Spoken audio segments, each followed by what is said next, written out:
वर्तमान प्रधानमंत्री श्रीमान नरेंद्र मोदी जी ने भारत की राजनीति को 360 डिग्री पर पलट दिया है। भगवान श्री राम के मंदिर की पुनः प्राण प्रतिष्ठा हो रही है, तब आपके कार्यकर्ता कहां हैं? निर्दोष और निहत्थे निशस्त्र राम भक्तों के लाशों को उनके शरीरों पर पत्थर और माटी के बोरे बांधकर माता सरयू में डाल दिया गया, ताकि किसी को पता ना चले कि आज जो शंकराचार्य जी के पीछे रहकर हिंदू समाज को बांटने की कोशिश की जा रही है, भगवान श्री राम के मंदिर को अपनी राजनीति का अखाड़ा बनाने की कोशिश कर रहे हैं, उनमें से कौन उस समय शंकराचार्य जी के पक्ष में खड़ा था? नमस्कार दोस्तों, देवेंद्र के साथ भारत की बात में आपका स्वागत है। मैं हूं देवेंद्र। राजनीति अपने चरम पर है। कुछ लोग चाहते हैं कि भगवान श्री राम मंदिर को राजनीति का अखाड़ा बना दिया जाए। कुछ लोग यह चाहते हैं कि भारत की आस्था, भारत के आराध्य और भारत की भावना के सर्वोच्च शिखर ऐसे भगवान श्री राम के मंदिर को उनकी तुष्टीकरण की राजनीति का अखाड़ा बना दिया जाए। परंतु क्या भारत का समाज, भारत के लोग ऐसा होने देंगे? वैसे देखें तो आज जिन लोगों ने यह शुरू की है बात कि ये कहते क्या हैं और इनकी करनी क्या है, चलिए सबसे पहले आते हैं इन सभी दलों के बारे में। आपको याद होगा जब यूपीए की सरकार बनी थी, भारत का सबसे बड़ा त्योहार, सबसे बड़ा पर्व दिवाली का पर्व था। समग्र भारत दिवाली का पर्व मना रहा था। तब हिंदू धर्म की सबसे बड़ी पीठ, सबसे बड़े धर्माचार्य शंकराचार्य जी, कांची के शंकराचार्य जी को तमिलनाडु में अरेस्ट कर लिया गया। कब किया? रात को किया।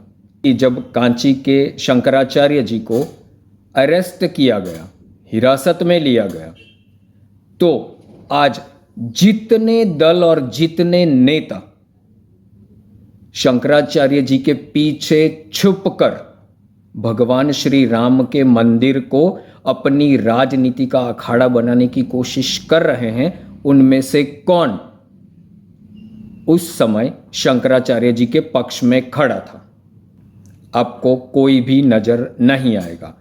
यह समझना आवश्यक है कि आज जो शंकराचार्य जी के पीछे रहकर हिंदू समाज को बांटने की कोशिश की जा रही है, उसे समग्र भारत के नागरिकों को सतर्क हो जाना पड़ेगा।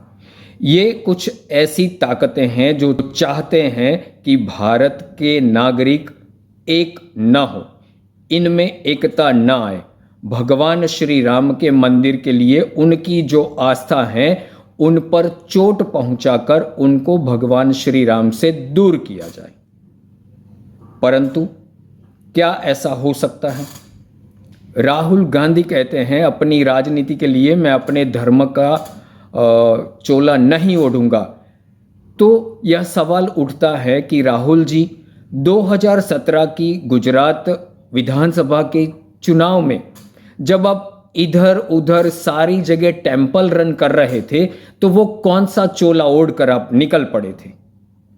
आज भी आप जब जाते हैं, तब मंदिर में जाते हैं, तो वो कौन सा चोला ओढ़ते हैं?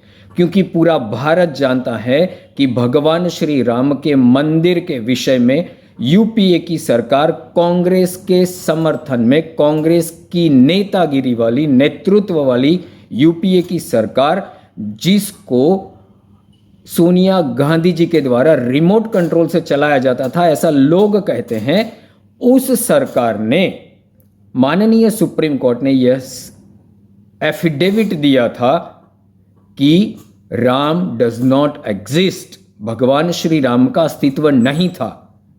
ये आप आज भगवान श्री राम मंदिर की बात करते हैं, उसे राजनीति कहने की बात करते हैं। यह हलफनामा जब दिया गया, ये शपथ पत्र जब दिया गया सुप्रीम कोर्ट में, तब कौन सी राजनीति थी? भगवान श्री राम को और भगवान श्री राम के मंदिर को राजनीति यहां से बनाना शुरू किया। कांग्रेस के लोग कहते हैं कि राम मंदिर का ताला जब कांग्रेस की सरकार थी तब खोला गया। ये कांग्रेस सदैव भारत के नागरिकों को भ्रमित करना पसंद करती हैं। ये चाहती हैं कि भारत के नागरिक भ्रमित रहें और इनको सत्ता में लाते रहें। यह बिल्कुल गलत है। जब कांग्रेस की सरकार थी और राम मंदिर के ताले खोलने पड़े, खोले नहीं गए थे, खोलने पड़े थे, हिंदू समाज अपने आराध्य के लिए, अपनी आस्था के सर्वोच्च शिखर के मंदिर के लिए एकजुट होना शुरू हो गया था। हिंदू जागृत हो रहा था और उसी समय माननीय सुप्रीम कोर्ट के एक निर्णय को राजीव गांधी जी ने अपनी तुष्टीकरण की राजनीति को बरकरार रखने के लिए पलट दिया था। उस समय जो एकजुट हिंदू में आक्रोश था और उस हिंदू एकता के सामने आपको झुकना पड़ा था। यह सच्चाई है। यह भी जानना आवश्यक है कि आज अखिलेश यादव जी जो कहते हैं कि मैं राम मंदिर में अभी नहीं जाऊंगा, बाद में जाऊंगा, अखिलेश जी को याद होना चाहिए और पूरा भारत आज तक नहीं भूला है जब राम भक्तों के ऊपर अंधाधुंध गोलियां चलाई गई। माता सरयू के पानी को देखने वाले को लगा माता सरयू का पानी अब पानी नहीं रहा, केवल रक्त बह रहा है, और वो रक्त राम भक्तों का था और गोलियां चलाई गई। तब मुख्यमंत्री पद पर अखिलेश यादव के पिताजी मुलायम सिंह जी बैठे हुए थे। निर्दोष और निहत्थे निशस्त्र राम भक्तों के लाशों को उनके शरीरों पर पत्थर और माटी के बोरे बांधकर माता सरयू में डाल दिया गया ताकि किसी को पता ना चले।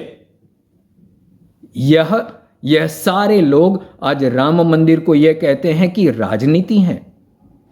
चलिए यह भी बता देते हैं, राहुल गांधी जी जब कहते हैं और सारे विपक्ष यह कहता है कि भाजपा और आरएसएस का कार्यक्रम है, अरे भैया हम ये पूछना चाहते हैं आप क्यों नहीं आए? आपके कार्यकर्ता क्यों नहीं जुड़ रहे? भगवान श्री राम का मंदिर बन रहा है, भगवान श्री राम के मंदिर की पुनः प्राण प्रतिष्ठा हो रही है, तब आपके कार्यकर्ता कहां हैं? भाजपा के कार्यकर्ता लगे हुए हैं भगवान श्री राम के मंदिर की पुनः प्राण प्रतिष्ठा के कार्य में। आपके कार्यकर्ता जब नहीं लगे हैं तो आप दूसरों के ऊपर यह डाल देंगे कि यह राजनीति हो रही है। अरे समग्र भारत का नागरिक चाहता है कि भगवान श्री राम का भव्याति भव्य मंदिर वहां पर बने। आज सारा भारत और समग्र विश्व में जहां जहां भारतीय बैठा है वहां पर वातावरण राममय हो चुका है। जब भारत की राजनीति में हिंदू की चिंता की जाती है तो ये इनकी आंखों में खटक रहा है। वैसे अगर कहें तो वर्तमान प्रधानमंत्री श्रीमान नरेंद्र मोदी जी ने भारत की राजनीति को 360 डिग्री पर पलट दिया है। 10 वर्ष पहले का समय याद कीजिए, जब एक विशेष धर्म के विशेष महीने के दौरान सारे राजनीतिक दल पार्टियों का आयोजन करते थे और उसकी आइडेंटिटी पहनकर जाना वो सौभाग्य समझते थे। जैसे मैंने पहले बताया कि प्रधानमंत्री श्री नरेंद्र मोदी जी ने भारत की राजनीति को 360 डिग्री पर पलट दिया है। वो जो धर्म विशेष के त्योहारों पर पहुंच जाने वाले नेता आज मंदिरों में जा रहे हैं। वो मंदिरों में कब गए थे आप देख लीजिए। 10 वर्ष पहले मंदिरों में जाना इनके लिए अस्पृश्यता का एक विषय हुआ करता था, शायद कभी नहीं जाते थे। अरे श्रीमान राहुल गांधी जी तो शायद कह चुके थे कि जो मंदिर में जाते हैं वो लड़कियों को छेड़ते हैं। और आज ये सारे नेता मंदिर जा रहे हैं, परंतु आज का हिंदू अब भ्रमित नहीं होगा, यह सुनिश्चित कर लिया है प्रत्येक हिंदू ने। धन्यवाद। आप भी भ्रमित मत होइएगा।